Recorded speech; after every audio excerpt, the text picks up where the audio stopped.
A very good afternoon to you. Thank you so much for joining us on this 23rd day of the third month, the year 2021, a day when the season of mourning is ongoing, especially in the East African community, as burial arrangements are ongoing for the late Tanzanian President John Pombe Magufuli. Today, residents of Zanzibar had a chance to bid farewell to the fallen hero. In Dar es Salaam, there was also a chance for the residents to view his body on Saturday and Sunday. On Monday, we saw the body ferried to Dodoma. Today, residents of Dar es Salaam, of Zanzibar, I beg your pardon, had a chance to pay their last respect. Magufuli, who died on the 17th of March this particular year, actually has been eulogized as a statesman and somebody who played a pivotal role in the history of Tanzania and the East African region as a whole. We'll be giving you details, blow by blow, information as to how that process is ongoing until his the final day when he'll be laid to rest on the 26th of March 2021. But still, right here in our country, we got so much that has been happening, and we are just going to be letting you in on the latest in Kenya and beyond borders right here on KBC Lunchtime News. My name is Serfine Achieng Ouma, and our sign language interpreter is Susan Thuku. Now we begin straight away with matters COVID-19. The Parliamentary Committee on Communication, Information and Innovation has termed the failure by the country's top leadership to publicly take the COVID-19 vaccine as a major blow to the fight against COVID-19. The committee says that members of parliament were willing to lead by example by being inoculated. They further want more support to be given to the counties to equip them in their isolation centers. The Parliamentary Committee on Communication, Information and Innovation has written to the Ministry of Health, noting that members of Parliament were ready to lead from the front in getting the COVID-19 vaccine. We have already requested Parliamentary Service Commission to organize for the vaccine to be brought to National Assembly and also Senate so that the members of Parliament can be vaccinated. As we are ready to lead as leaders so that at least our people get comfort that the vaccine is safe. The team says this will restore confidence in the jab that is currently being administered to frontline workers, even as they call for more public sensitization. There are things that the common mwananchi wants to know, and they don't know, and the government know, and they believe maybe the people know. So we've said that office needs to come out and talk to the nation. We must also appreciate that this is a new pandemic that we are dealing with. A pandemic in which there is not so much body of knowledge that is available for people to know more about it. Now add that also to a new vaccine, also that is not so much information about. And therefore the apathy is not unexpected. It is normal, natural human reaction to something they have got not so much information about. But moving forward, we have started giving out more information about the vaccine. There's so many platforms available that that information of vaccine will be, being accessed to Mwananchi. Nancy Okware, Channel 1 News. And as that was happening, over 60,000 residents of Kiganjo village in Thika, Kiambu County, have something to smile about after the national government moved to construct a formerly dilapidated Corner 1, Corner 4 road. The government, through Kenya Urban Roads Authority, I beg your pardon, is constructing the 3-kilometer stretch that has for decades hampered economic development due to its terrible state. According to Thika MP Patrick Wainaina, the stretch which connects with Broadway, Kiandoto, Athena, Muthaiga, linking interior parts of Thika town with the busy Garissa highway will consume in excess of 17 million shillings money. Right now, we've been able to do 2 kilometers, and they were going to do the 3rd kilometer. I'm going to sit again with Kura so that they can give me the 3rd kilometer so that we can finish this stretch. And as you know, this money is not allocated for the road because this is not a new road. The government cannot allocate this money for the new road because according to the government, This road was done by the county already. The road is part of what occasioned the impeachment of former Kiambu Governor Ferdinand Waititu. In absolute ignorance of normal road construction processes such as excavation works, subgrade preparation, spreading of coarse aggregate and compaction, base course preparation, prime coat, spreading of a bituminous mix, among others, the tarmac was laid on pure mud. I bring the engineer so that we can be able to address the drainage. So again, I want to confirm to the residents of Kiganjo that this drainage will be done, and it will be done properly like this until we have a good residential area. With the road construction, among other infrastructural projects that the national government has initiated in the area, Wainana said the developments will offer a conducive environment for businesses to thrive in the populous village. It was badly done, and we had to demonstrate, and there light fires here, and we said we don't want that one. Then they had to stop it, and now we have a new contractor who is contracting now. And so far we are happy. We are not demonstrating, we are happy. We are thanking them. Kiganjo residents welcomed the tarmacking of the busy road, which they say had caused them untold suffering.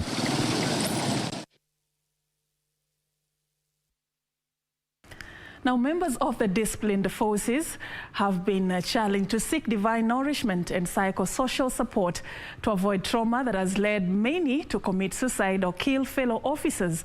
Speaking at the St. Anthony's Catholic Church in Malindi during the annual interdenominational Thanksgiving Mass for disciplined uniform services, Commissioner of Police Violent Makanu said the rate at which officers were killing themselves was alarming. As senior officers, let us have a listening heart to our officers. Wakati ofisa wadogo wanakuja kwako, jaribu uwasikize, wapatie nafasi, uwasikize, ujue shida iko wapi, kabla ofisa hajafika mahali ya kufikiria kufanya kitendo kibaya. Kibinge wa Muturi, a commissioner of police, said the government was fully committed to the welfare of police officers and had rolled out a program to ensure those in service meet their medical bills. Muturi said the police service had deployed police chaplains and counselors to give officers psychosocial support. Meanwhile, 3 police officers and their retired colleague charged with the murder of British aristocrat Alexander Monson have a case to answer, according to Mombasa High Court Judge Justice Eric Ogola. Justice Ogola said that he was satisfied that the prosecution had made a case against John Pamba, Naftali Chege, Charles Wangombe Munyiri, and Ishmael Baraka Bulima. According to the charge sheet, the accused, with others not before the court, murdered the Briton on May 19, 2012 in Msambweni constituency, Kwale County.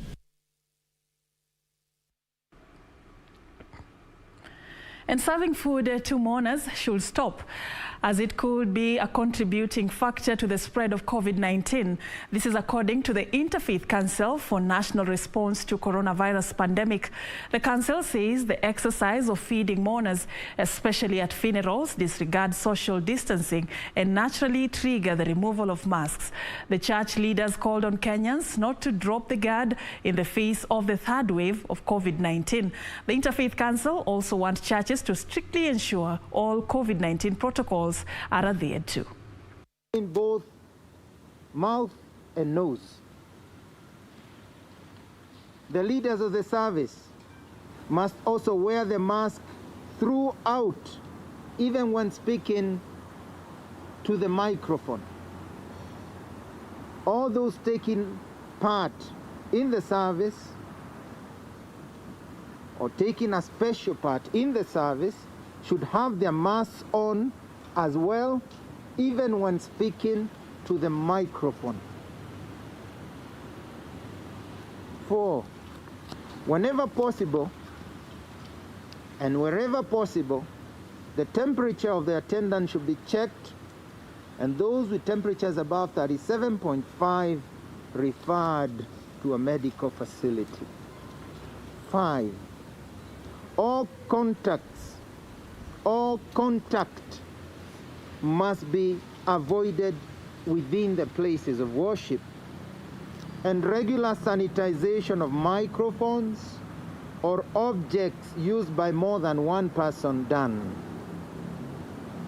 This should be done before handing it from one person to another.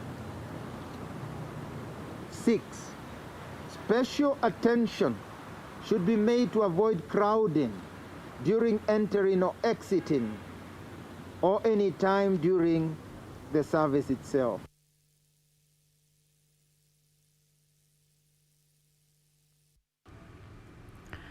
All right, away from matters COVID, now let's go to Mwingi, where residents are lamenting on water scarcity in the area as they have suffered acute water shortage for the last 3 months. The residents are now urging the county government to step in and ensure Mwingi has sufficient water. Have a look. Scarcity of water in Mwingi has prompted the residents to camp at water kiosks, which have remained closed for days, leading to an increase in the price of a 20-litre jerrycan from 2 shillings to 50 shillings. Kuchota maji na karo, halafu watu wakuuza wanachukua maji.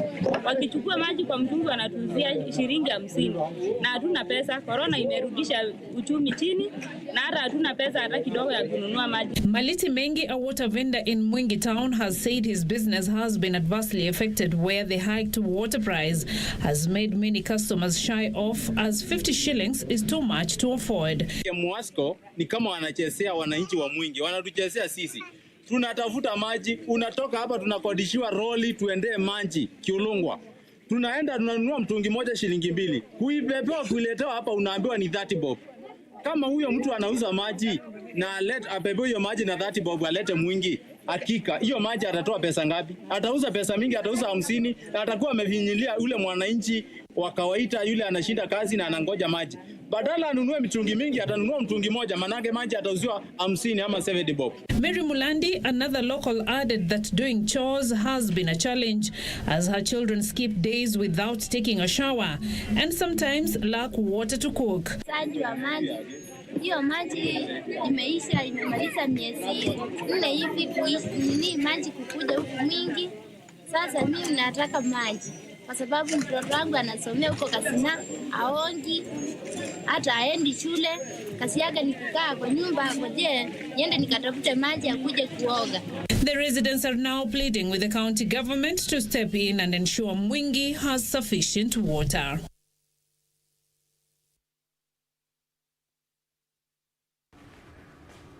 Really unfortunate there. They say that water is life. We hope that something will be done to address the water shortage in Mwingi as soon as possible. Now to Busia County, civil society groups in Busia County have teamed up to install booths for children in court to ensure confidentiality. Civil society groups representative Nancy Okwemo stating that the booth will serve as a safe space for the children who come to courts to testify, as most suffer psychological trauma.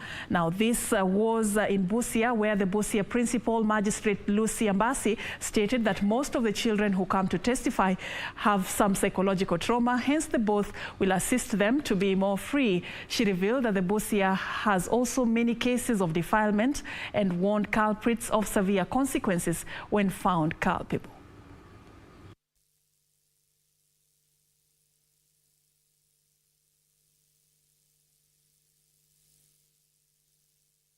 We were able to support the booth, you saw the furniture, and just ensuring that a child walking through that environment is not intimidated by that process. I'd also want to spread the message that Busia County has too many defilement cases. I want to remind you that the sentence for defiling a child is life sentence. And take it from me, we are going to enforce that sentence because we have to protect our children.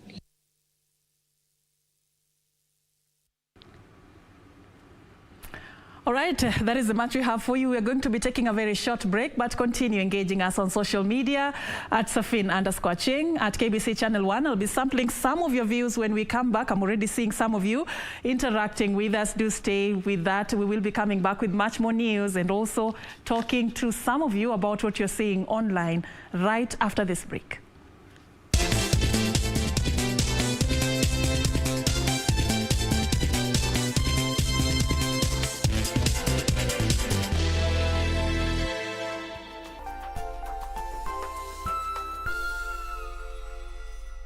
My name is Flint Lockwood, and I've always wanted to invent something awesome.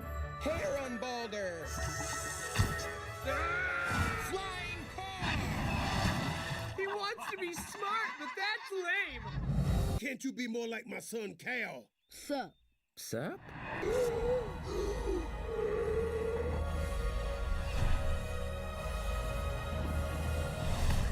It really works! I love it! Mamma mia. Cloudy with a chance of meatballs. Tonight on KBC Channel 1. Is Max's mother like? Mrs. Lucretia? Keep a safe distance from her. I'm begging you. Did you ever find out who's really behind that accident? No. We never found out. And I don't think we'll ever know. I think it's time that you know that your mom and Mauro Montesinos had a very deep love for each other.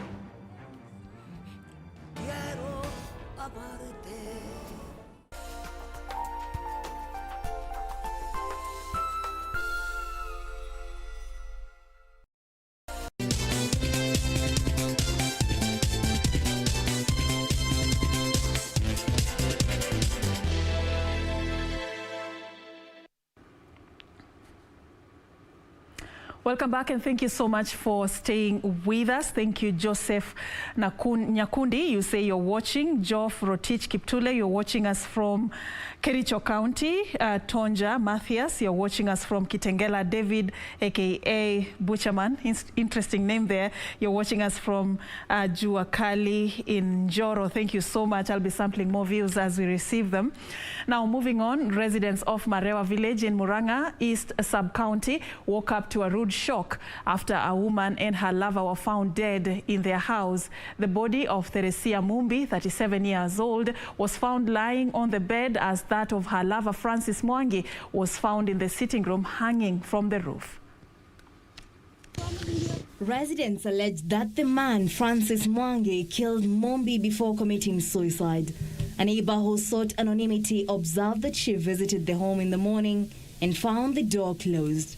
Local residents claim that they have been having domestic indifferences for a while, saying the hostility could have led to the murder. Asubuhi tulikuja tukapata damu kwa mlango. Wakati tulikuta damu tukaangalia kwa gate, tukakuta hata kwa gate kuna damu. Alafu tukaenda kwa dirisha ndio tulikuta huyo mama amelala. Hawakuwa wakiishi vizuri kwa sababu walikuwa na vita hapa na pale kidogo kidogo kwa sababu walikuwa wakitumia pombe. Area Chief Bernard Kagoto appealed to people, especially those who live together, to seek alternative ways of solving differences instead of opting to murder. The bodies were moved and taken to Murang'a Level 5 Hospital for post-mortem. Meanwhile, a 35-year-old man was electrocuted in Nairobi's Umoja Phase 1 area after stepping into a pool of water that had a live electric wire. Justus Musembi was going about his business when he met his untimely death, with residents now pointing an accusing finger to the Kenya Power of what they term as negligence on its part. Watu wa Kenya Power tumecomplain mara nyingi sana kwa hii stima. Wakati ya mvua hii stima inatoa moto. Iko wakati walikuja wa kutengeneza wakashikashika wakarudi. Na hii stima iko na mwaka.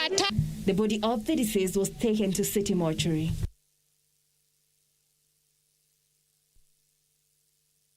Moving on to families in Kisii, embroiled in a legal tussle over the burial of a secondary school teacher allegedly killed by her husband about 3 months ago. The deceased family obtained a court order restraining the husband from collecting and disposing the body until the case it has lodged is heard and determined on April 12th this year. The deceased, Highland Nyambusi Nyakwara, was allegedly killed by strangulation by her husband at their Omosasa home in Bomachoge, Borabu constituency January this year after a domestic dispute. Wakoti, tumeteseka ukweli. Kwetu, haki hatuna chochote, hatuna pesa. Tumeshughulika hapa na hapa. Kila siku tuko hapa Kisii court. Tumeshughulika mpaka tumeishiwa. Jamani, tunataka usaidizi. Her husband Joel Mogaka Mogire, a pastor and father of two, took her body to Christa Marian Hospital mortuary, claiming she had committed suicide by drinking poison. Police arrested and charged him with the offense but was released on bond by a Kisii court. In his absence, the two families agreed her burial place be at Omosasa. Kama familia, tukakaa hii familia na ile familia yao, tukapanga siku ya mazishi, mshtakiwa akiwa gerezani. Baadaye siku ya kutoa mwili tulielewana, tukaja tutoe mwili, lakini tukapata kwamba familia imeongea, wamekataa kutuwekea sahihi ndio tutoe mwili mochari. Sasa tukawa tunajiuliza swali kwamba ikiwa tuliongea tukaelewana na wamekataa tusitoe mwili, tunafanya nini? Tukaenda kotini, tukaweka injection kwamba huo mwili utolewe upelekwe mahali alikuwa amenunua na wala sio Wanchale mahali hawachaishi. Ngawaje bwana kwani Wanchale, lakini sisi kama familia hatujui huko na hatujawaenda huko. When the deceased family came to collect the dead body from the mortuary, her husband refused to endorse its release, which forced her family to move to court to seek intervention. The court ruled in favor of the husband, directing that the remains of the deceased be interred at her matrimonial home.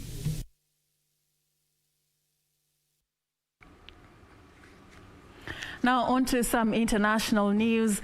A deadly attack in Niger Delta has left 137 people dead and dozens injured after gunmen on motorbikes raided several villages in northwestern Niger. The attack comes just a week after another deadly attack left 58 civilians dead. Elsewhere, 10 people are feared dead after a gunman opened fire at a supermarket in Colorado, USA. This is the second mass shooting in a week as the country grapples with gun legislation. The suspect behind the shootings is currently in custody. The Niger government has declared 3 days of national mourning following the recent spate of attacks that has left 137 people dead and dozens of civilians wounded. According to government reports, the coordinated raids were carried by armed bandits on motorbikes. The country has been struggling with armed campaigns that have spilled over from Mali and Nigeria, killing hundreds of people and displacing nearly 500,000 others. Barely a week ago, an unidentified gunman attacked and killed at least 58 civilians returning from a market near the Malian border. And in the United States, calls for gun legislation intensified following the killing of 10 people after a gunman opened fire in a grocery store in Boulder, Colorado. Gun violence has become tragically common in the United States. So far this year, there have been at least 6 reported mass shootings.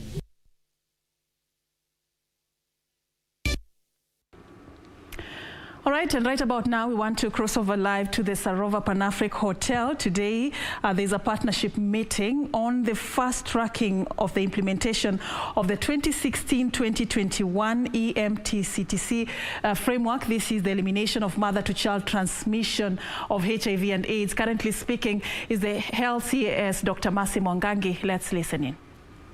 Mothers, we do call on all stakeholders in the room today to help us when it comes to the second phase of vaccination in identifying these mothers and ensuring that these vulnerable members of our communities are able to have equitable access to the COVID vaccine once it becomes available.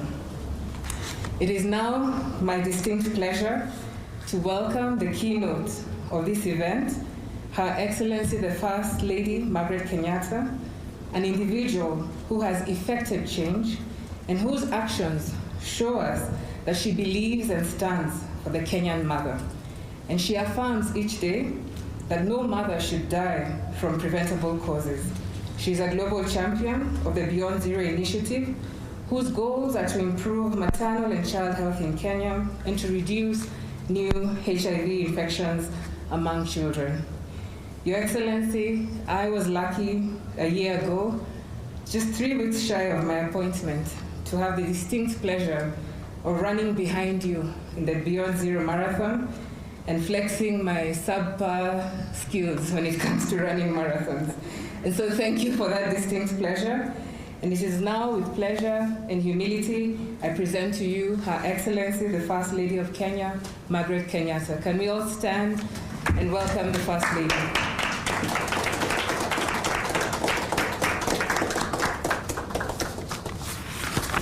Karibu, Your Excellency.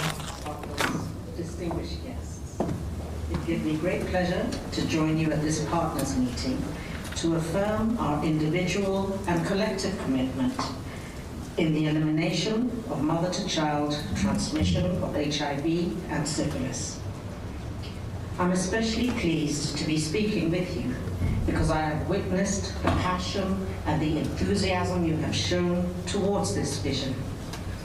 As partners, we remain inspired to do what we can to realize a world free of HIV and syphilis transmission to newborns, a world with 0 maternal deaths.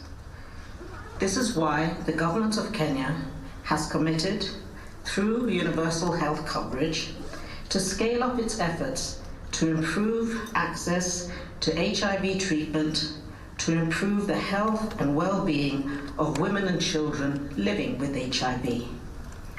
As patron and champion of Beyond Zero, our overall mission is to end unnecessary deaths of women and children and to eliminate new cases of HIV infections from mothers to their children. Since I began my own journey in 2013 with the Beyond Zero initiative, we have depended on partnerships with the national and county governments and other health stakeholders. It's thanks to your drive and commitment that we have already delivered 52 mobile clinics across Kenya. More recently, we have extended our resolve to increase access to healthcare through the Beyond Zero medical safaris. Our work is driven by our understanding that access to decent and affordable healthcare plays a huge role in saving lives. So far, we have conducted successful medical safaris in the regions of Nyanza, North and South Rift, Central and Nairobi. But as we know, the work is not yet done.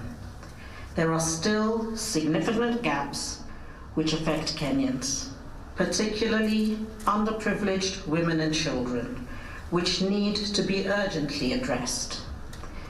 During the Beyond Zero Summit 2017, when I launched the Kenya Framework for the Elimination of Mother-to-Child Transmission of HIV and Syphilis 2016 to 2021, we celebrated our achievements. But the report also drew our attention to issues where we need to focus our attention in order to fast-track our activities in readiness for validation. Esteemed partners, this past year has been particularly difficult due to the COVID-19 pandemic. We have lost many of the gains we had made. Concern has also been raised about the increase of new HIV infections among girls and young women, many of whom unknowingly pass on the virus to their children during pregnancy, delivery, or breastfeeding. This is why we're here today, to reaffirm our solidarity and commitment to hasten our efforts. We are here not only to share experiences as experts, but to build consensus on how we can fast-track the implementation of the Kenya EMTCT framework and garner momentum towards our national goal. I applaud the innovative implementation approach adopted by counties through the county business plan model. These plans have formed the blueprint for sustainable and timely implementation for each county to meet their specific and unique EMTCT circumstances. I'm convinced that our successes rely on harmonized efforts from both the public and private sectors. I believe that our targets are achievable because of the solid partnerships we have built with you. You have steadfastly stood by us over the years, and we welcome new partners to join our cause. So far, with your support, we have successfully launched 11 county business plans. It's my hope that we, as partners, will commit to resourcing and supporting the remaining county governments on their respective journeys. So I thank everyone who has made today's partners meeting possible. Thank you for sparing your time, for sharing your expertise. At the end of this meeting, we shall launch a joint partner commitment towards the acceleration of the attainment of Kenya's EMTCT targets in 2021. I wish you fruitful deliberations and look forward to reading your resolutions. Thank you, God bless you, and stay safe.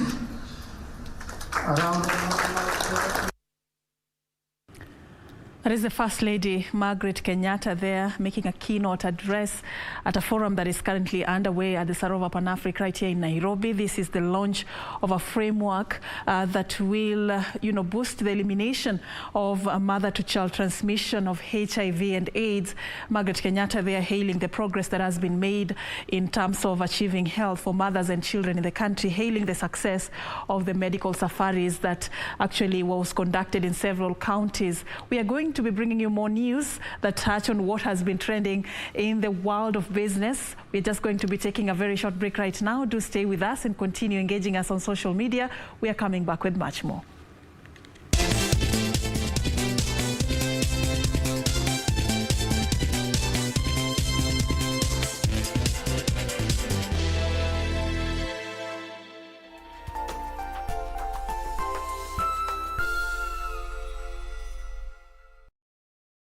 Next on Black people rise up, God knows. Search is over, and it starts with me. Some people got hopes and dreams. Some people have hopes and dreams. We got the strength and the power to just be the glory. The most I go before us. Protect us from the enemy. Ili kupata skiza tune hii ya jitume mwenyewe kwa simu yako, bonyeza *811 *963#. Unavyojikakamua kupata ufanisi, ndivyo utakavyofurahi baada ya kufanikiwa. Usisubiri kusukumwa na mtu, jitume mwenyewe. Ili kupata skiza tune hii, bonyeza *811 *963#. *811 *963#.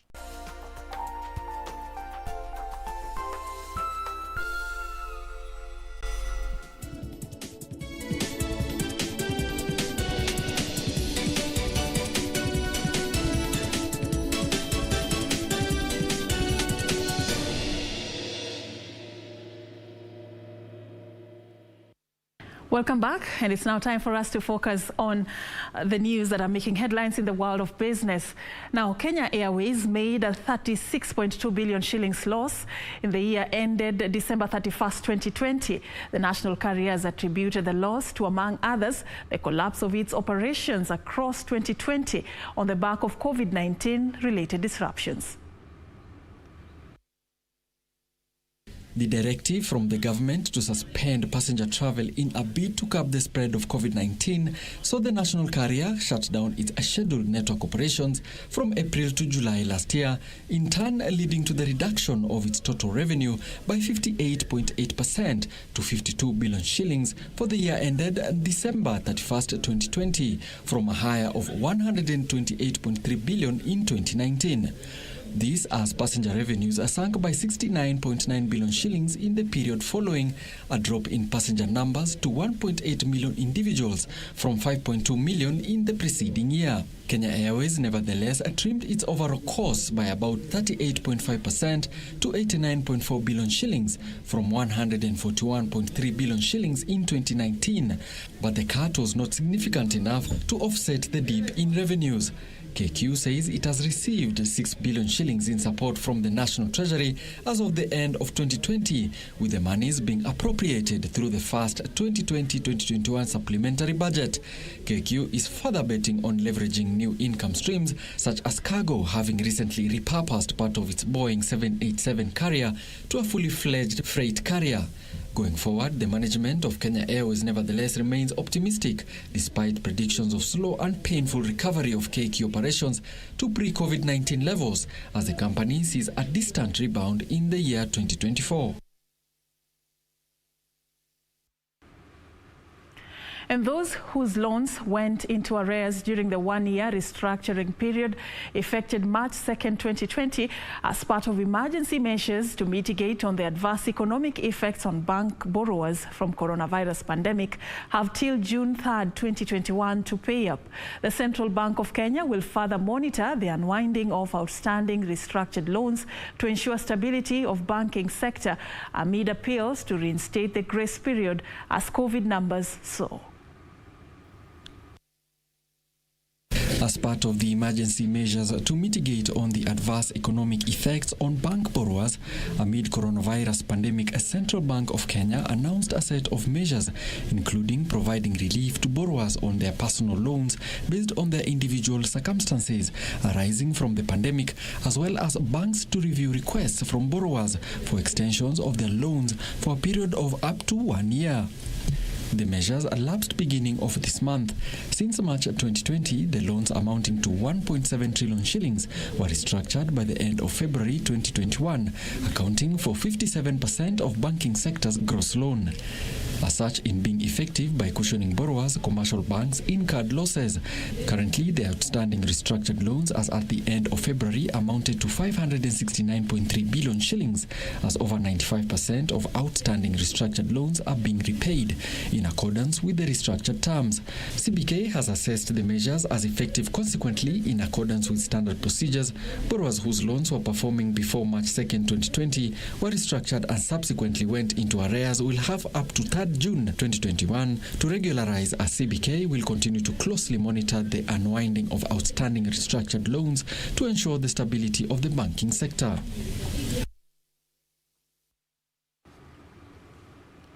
Now focusing on mango farming, favorable climatic conditions and reduction of fruit flies in Makueni County has leapfrogged mango production in the area.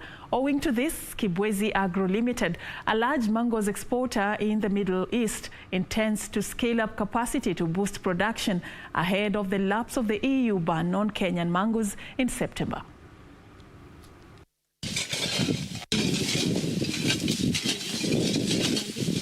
Kenya has been exporting mangoes to the Middle East after the country's self-imposed ban to avoid interceptions from the European countries, but the returns have been low compared with what farmers would earn from EU states. The initiatives that have been put in place from 2020 to this to date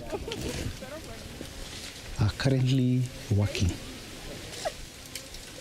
It's been established that the levels of infestations have drastically gone down, and I believe moving forward, then the only way to reward the farmers' efforts is to open the market. KBC Agro Limited co-founder Mutheu Kithuma is eyeing the lucrative European market, where Kenya is scheduled to resume exports starting September. So with that, for the last 3 years, in partnership with KEFIS as well and ATD, we are actually certified as a low prevalence farm on fruit fly. So we are ready to actually re-enter the mango, the EU market, with the Kenyan apple mango. And with the strides we have made so far, during the 2020 season, we did a dry run in conjunction with ECP and KEFIS. We sent our results to Brussels. And after they got the results on the fruit fly, Kenya has been given the green light to export to the EU from 2021.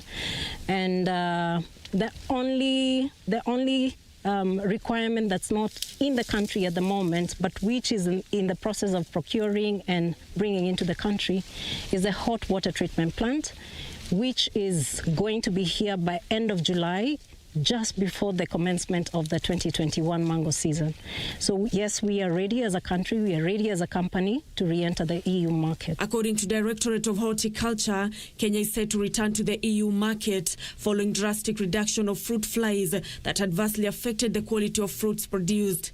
For Kibwezi Agro Limited, plans are underway to scale up production in anticipation of the resumption of exportation of mangoes to EU.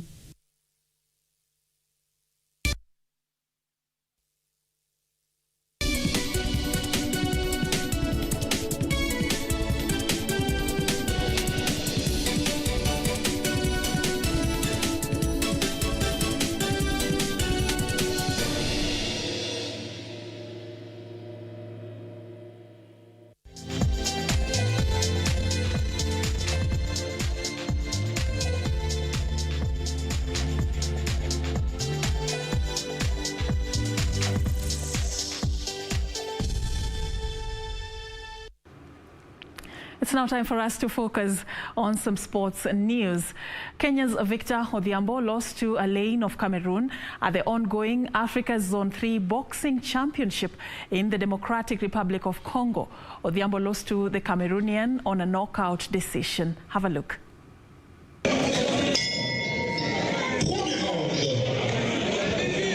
The Kenyan pugilist, who is a member of the hit squad that is currently in Congo, began the bout well, but failed to match Christian Alain of Cameroon. Odhiambo was hit by a left hook to his chin that sent him to the canvas, forcing the referee to stop the fight.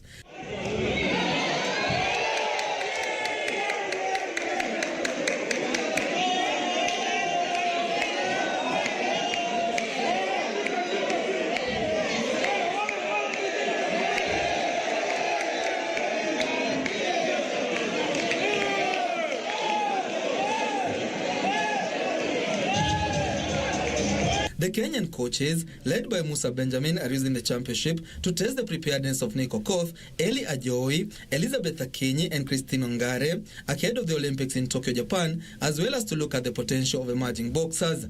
The squad had initially hoped to attain more slots in the Olympics at the World Repurchase Qualifiers in France, but the event was called off after the Tokyo Olympics Organizing Committee admitted it was pressed for time to accommodate any further qualifiers.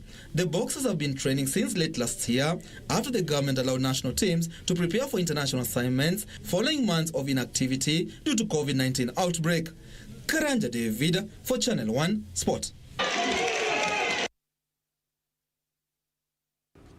Thank you, Karanja, for that report. Now moving on, Belgian striker Romelu Lukaku will join up with the national team squad after testing negative for COVID-19 following an outbreak at his club Inter Milan. The 27-year-old's participation in the squad was uncertain after an outbreak at his club saw 4 players test positive, and Saturday's match against Sassuolo postponed. The striker, who was also named in Roberto Martinez's original squad, will now team up Republic and Belarus. Lukaku has made 89 appearances for Belgium since 2010, scored 57 goals, making his Belgium's all-time top goal scorer.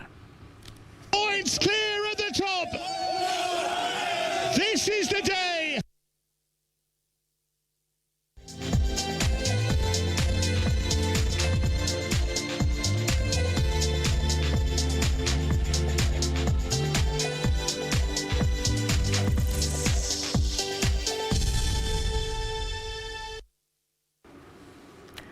And also to let you know that the Communications Authority of Kenya has put on notice broadcasters floating laws regarding gaming, betting and lotteries, saying several broadcasters were airing betting and lottery activities without having sought advice from the sector regulator and the Betting Control and Licensing Board. In efforts to correct this, the authority will be running a series of campaigns targeting both television and radio broadcasters in the country.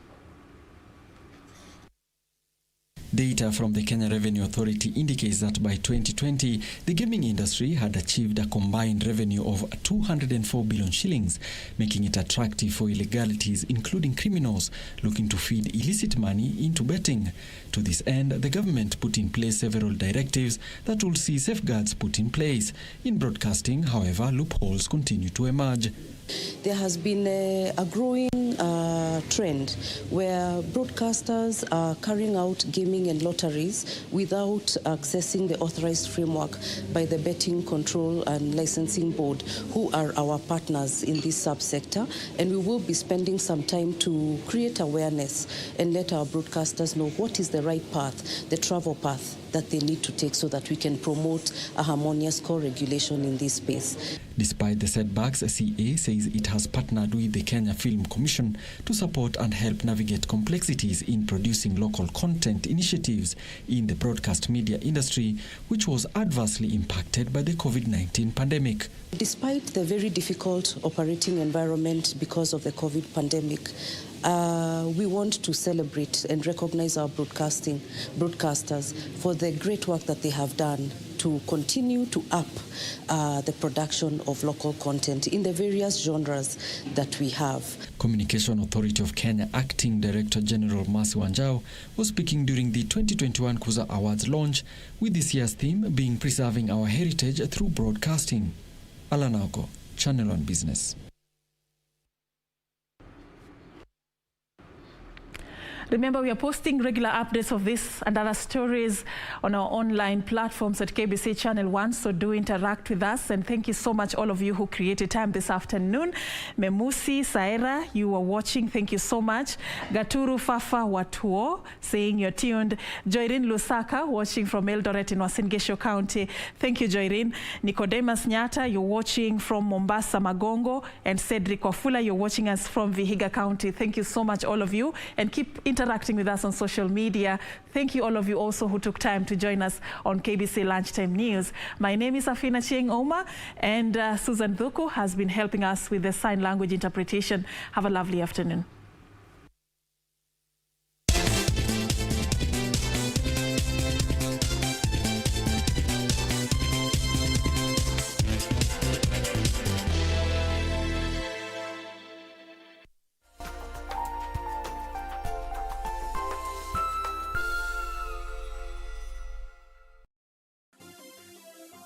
Vera Beauty College.